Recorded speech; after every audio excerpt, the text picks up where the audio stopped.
Back in this long segment of the second hour, I'm Aaron Dyke sitting in on the Alex Jones Show, and we do now have Alex Jones riding shotgun with us for the rest of the hour, and we also have Wayne Madsen still on the line with us. And Alex, what are you going to ask Wayne right now? Well, I want to thank Wayne Madsen and WayneMadsenReport.com for staying into the second hour. I was going to get into the designed financial implosion and the fact that banks, it's confirmed now, but not just in the newspapers. I'm getting this from chatter online. People I know are now trying to restrict people getting their own money out of banks. This is a very, very dangerous sign. I'm going to be getting into that, the TSA. I'm going to be getting into a host of other important issues here today. But ladies and gentlemen, I want you to understand, Wayne Madsen has traveled the entire world. He has recently been in Libya. So has Webster Tarpley while it was being bombarded. Wayne is an impeccable source. He's who brought us the D.C. Madam, you name it. He has broken so many stories for major publications. When I'm watching congressional testimony on national security, you can almost always see Wayne Madsen, there in the second row reporting. And what he broke last hour, as I was sitting here in my hotel room getting ready to go out and shoot some interviews with Jesse Ventura later this afternoon, absolutely crystallized everything and makes total sense. But when Wayne says he has sources, you better believe he has them. And I've got Kurt Nimmo right now doing a blurb on this that, again, will point to WayneMadsenReport.com, that he's going to have the full scoop. Because this is big news. This is huge international news. What you just heard, it makes perfect sense. If you just joined us, Wayne Madsen, anti-submarine warfare expert, then worked for the NSA, RCA, you name it, helped set up some of the major pro-internet freedom organizations that are out there. The reason I'm building him up is you have to understand he is a really good source, and he wouldn't come on air and say he's getting ready to break it with proof and the sources that Qaddafi was under white flag when he was leaving his tribal hometown.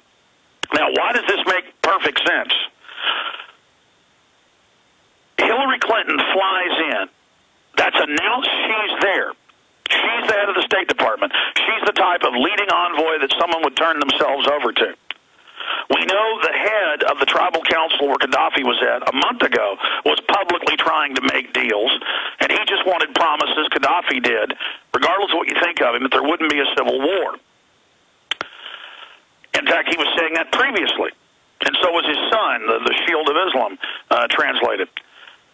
And the only way the Desert Fox, as he's known, he has the same nickname as Rommel, who was in Libya, obviously during World War II, the Desert Fox would not just drive out onto a highway with a big, long motorcade while he was inside a city under siege, knowing there were drones and all this. Of course.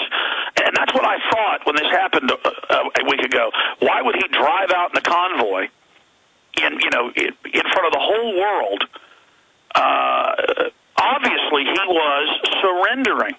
We know these negotiations have been going on, but treacherously, they didn't want it to come out that the West stole tens of millions of dollars he'd invested in U.S. banks, or that he'd made all these deals with the West and hugged Obama and hugged Tony Blair and Sarkozy and financed some of their campaigns. They wanted to double-cross this guy, and so they had to get rid of him. And what adds credibility to this, and we're going to Wayne here, because I want people to realize the magnitude of this. What adds credibility to this is not just his record, Wayne's record, but the fact that a week ago Wayne said, no, they did execute him. This is a lie that Crossfire killed Qaddafi. That's ridiculous. He was paraded around before all the videos came out and tortured and then shot, and then that was confirmed. Wayne has been to Libya repeatedly. Wayne has met with the leadership. Wayne has the sources, and everything he said has been confirmed. Now think about this. Qaddafi comes out in a motorcade, clearly believes he'd be a madman, like a sitting duck, driving out in a motorcade, into the middle of the rebels that have surrounded the town. Of course he had a white flag. Of course. I mean, that's a no-brainer. And now they've been caught lying and said, oh, he got killed in Crossfire. Even when there were videos and photos of him being dragged around, they still said, oh, no, he got video of the rebels shooting him execution style, as they were ordered to do. They were told, we're handing him over to you, we're going to bomb out this motorcade, you get the body, make sure he never comes back. And they did that. Those rebels are going to follow those globalist orders. And for those that don't know, Wayne is absolutely right as a historian. This goes back to China and the Romans. It is close to 2,000 years old in the history books, probably 2,500 years old, the previous dynasty in China. The white flag means I am giving up, and it is an incredible, from my historical research, one of the biggest war crimes you can commit is when somebody runs up a white flag or says quarter going after him. It is against the law. It is unchivalrous. It is the most dastardly, because this is what happens. Needlessly, whole armies then get killed. If somebody tries to give up, but you learn that an enemy won't let you give up, you're going to fight to the end, and that will cause the other army to have greater casualties. This has all been figured out thousands of years ago. And it means that the other side will do even more desperate things, and it escalates into total barbarism. So I've got Kurt Nimmo listening right now. He's going to get a blurb out on this. Wayne, we'll have to hold you to the bottom of the hour. This is so important, but I had to preface all of this. Wayne, you've got the floor, but I want to go through these questions with you. Specifically, what can you tell us about the sources? How you're confirming the white flag was there? Obviously, it had to be. It makes perfect sense. A. B. The government's been caught lying and saying he wasn't shot when now it's confirmed they were lying. C. Am I right in saying clearly Hillary's there as the signal to him? Okay, have Hillary come. I will meet with her. I will turn myself in. Clearly, all this makes perfect sense, but you say you have the sources. This is huge news. This is unbelievable. So break it down, Wayne. Okay, on the morning of October 19th, that was last Thursday, right as the sun broke, there were reports that I was getting Twitter messages coming out of Sirte, coming from vantage points where the rebels were, where neutral parties were, saying there are white flags being seen in the city of Sirte.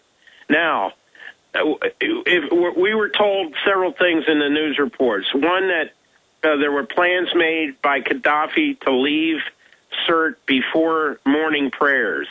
Morning prayers, the first call to prayer is around 5 o'clock a.m.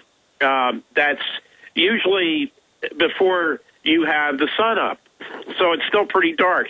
You really can't see a white flag in darkness or before the sun is up. So you're going to wait till the sun is pretty high up in the sky before you try to leave under a flag of truce. So here the sun comes up and white flags are seen all over Sirte, seen from various buildings. Now, this city's been obliterated, so you're seeing white flags from the vehicles. Now, they're cobbling together this motorcade. I'm not saying that every vehicle had a white flag, but, what do you use? You use a sheet, you use a pillowcase, use whatever you can as a white flag. If Qaddafi, if they wanted to try to sneak out, why would they have not done it at night? Why did they wait till the sun was up to try to leave Sirte? Because you want to wait till the sun is up so you can clearly see the white flag of truce, the white flag of surrender. That's why they waited that long. That's why they didn't get out at night.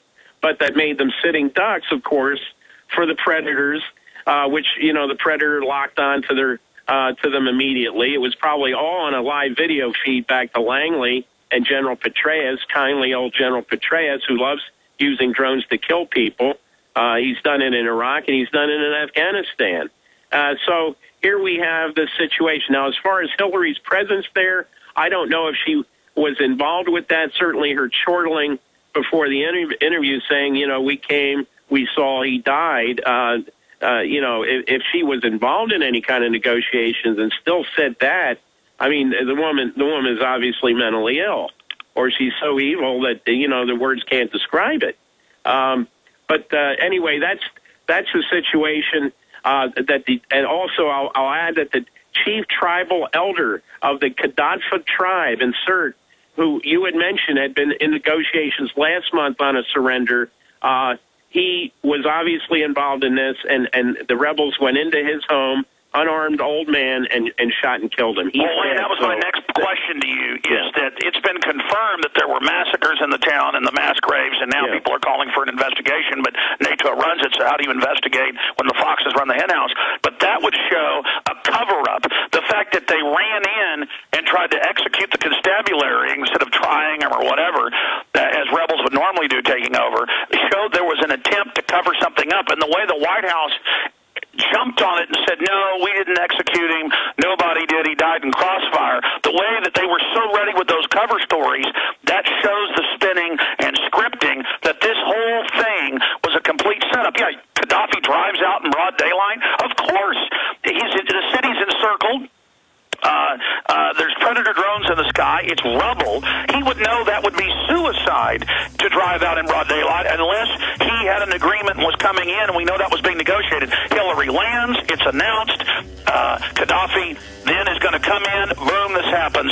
Stay there, Wayne. Let's do 5 more minutes because I want to go back into the history of this and what this signifies. I'm Alex Jones, Infowars.com. Aaron Dykes riding shotgun with us. WayneMadsenReport.com is Wayne's excellent website. Breaking news. Stay with us. Ladies and gentlemen, we are back on the Alex Jones Show. I'm Aaron Dykes, sitting in as Alex calls and reports from the road, and we still have Wayne Madsen with us for one more segment.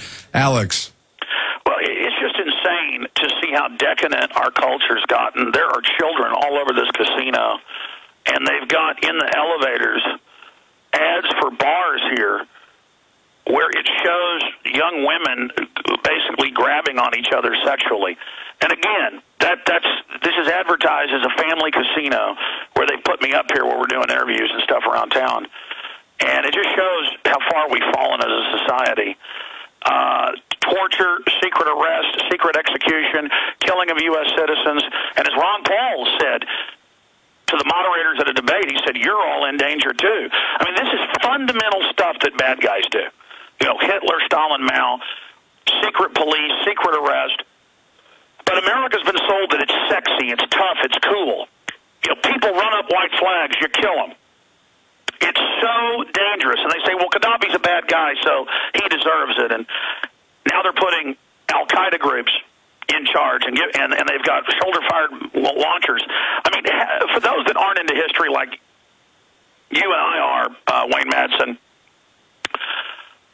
for those that don't know, I mean, the magnitude of a white flag. Obviously, he had a white flag coming out in broad daylight in the middle of all that. The magnitude of the treachery, the magnitude of killing people with white flags. I guess people don't understand that is the ultimate treachery, is it not, in warfare? Went back to try to find, in recent history, whether there were any abuses, even, by the German Nazis, the Japanese Imperial Army, and I couldn't find any major examples of a white flag of truce or surrender being ignored. Certainly even in the Battle of the Bulge, there was a white flag. There was an attempt of a negotiation, and it was honored. But whatever was worked out in Sirte was done so rapidly. I don't think there was a lot of planning because some reports when the white flags were first seen, some people outside of Sirte who were still hoping that Qaddafi would be triumphant were actually tweeting the message that the rebels are surrendering. So that's how much confusion there was even on the Qaddafi side about the appearance of the white flag. So I would say that whatever was done at the last minute, probably in haste, but certainly was not. Now, one thing NATO could say, and they may try to spin this, when we start hearing more reports about the white flag, it wasn't coordinated, we didn't know about it, and then the rebels, we know they can't even decide on what to do with the body over there. It's rotting in this meat refrigeration unit, and it's long since the Islamic, religious burial stricture. It has to be buried before sundown the next day. So it was way beyond that. But I think this goes to show what kind of people, as you say, are involved with the rebels, people that don't even honor a white flag of truce, a white flag of surrender. And we know the drones certainly didn't do that. mean, they could clearly see flags if they're there in broad daylight. I mean, they can zoom in on a penny on the ground and read the date. Absolutely.